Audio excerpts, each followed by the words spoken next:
uh, about your question on stay-at-home order, is it working? Yes, I think it does, flattening the curve. Um, uh, if if reopening the economy on May 15 would affect us, um, would affect the healthcare system. I think so. Um, my colleague and I have a lot of discussions on whether when will this end or get better. We see that it does getting is getting better because people are staying at home, and but we don't think it's gonna end so soon as they have predicted, because sure, there are people who are already in the hospitals are getting better, but just look at what happened in Florida recently when they reopening the beach, and people are going out to the beach just in one day, and the amount of patient admitted for COVID strike again even higher than before. We really don't want that to happen here in New York, so I definitely personally don't think it is a good idea to reopen the economy so soon. Mm, what are the prophylactic to prevent COVID transmissions in the U.S. and at the hospital?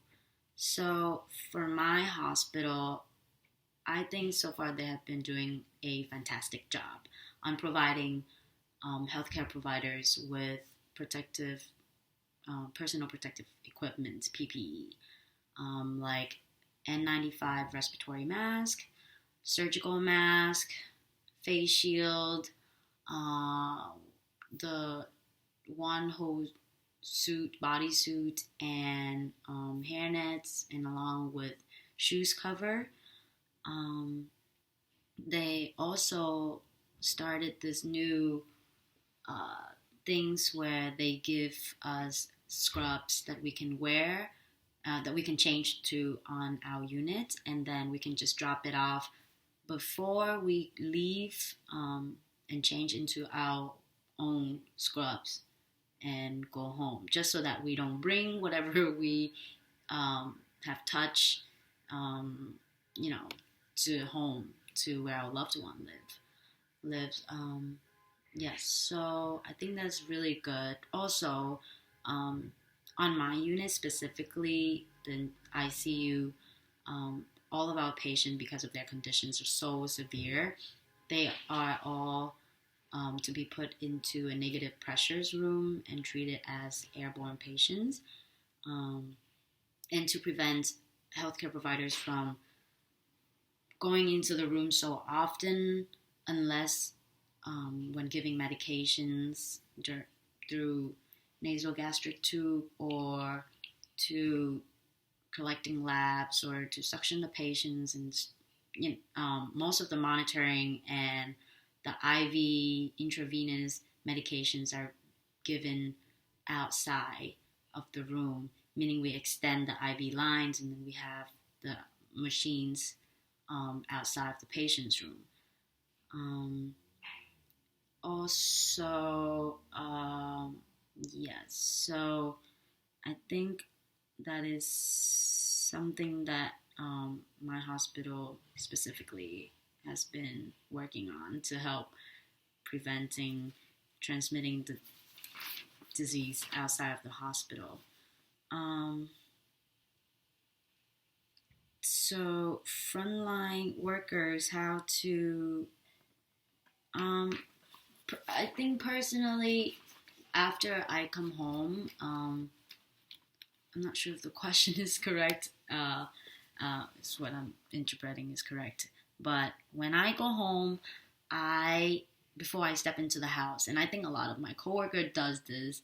The they We just change our outfit, our scrub of the day, put in a bag, and wipe down everything, and put it into a bucket, and then just ran straight into the bathroom and shower and not touching anything. Um, and when we go outside, we keep our N95 mask on continuously because we work so close to the patients. We wouldn't want to spread that out from our way from work to home to anybody else. We are okay. So another question you have is patients with COVID-19. What are some of the criteria to be admitted to the hospital? And what are some of the criteria for when the U.S. citizen to get checked up? If I understand your question correctly, I think that patients with mild symptoms, a person like me with mild symptoms, who are young with no underlying health conditions, if I have a fever that is not going down, if I have cough, if I have respiratory difficulty breathing in general, diarrhea and vomiting,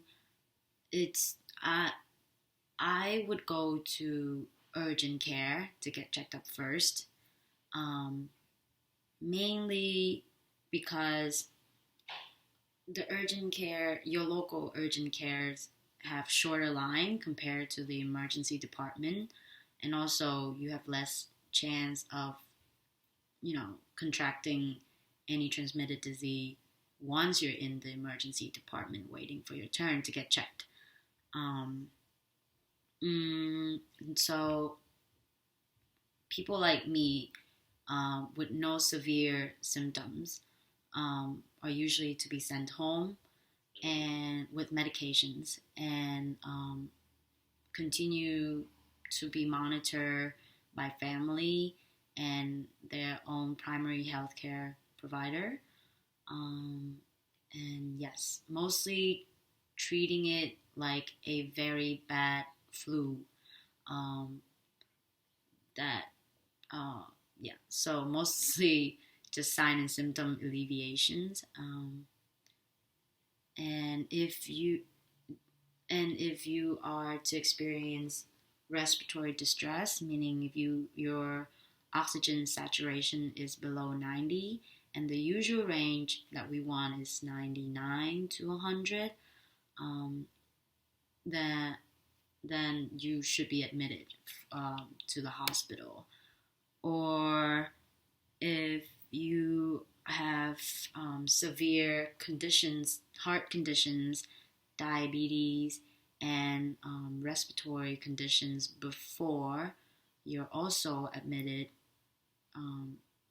because we don't want it to get worse, and that can alter in mental status. So yes, I believe those are the criteria to be admitted. Oh yes, and of course, if you are in the more vulnerable populations, like older than 65, you would also be admitted to be monitored. So the last question is, as an international student, if I have any message that I want to relay to other international students. I think that it is very understandable to be afraid because we're so far away from our family and our loved ones. I think the main concern a lot of international students have is to whether or not to return home. I think it depends on your situations. I personally think that you should definitely practice and encouraging others to practice social distancing. Yeah.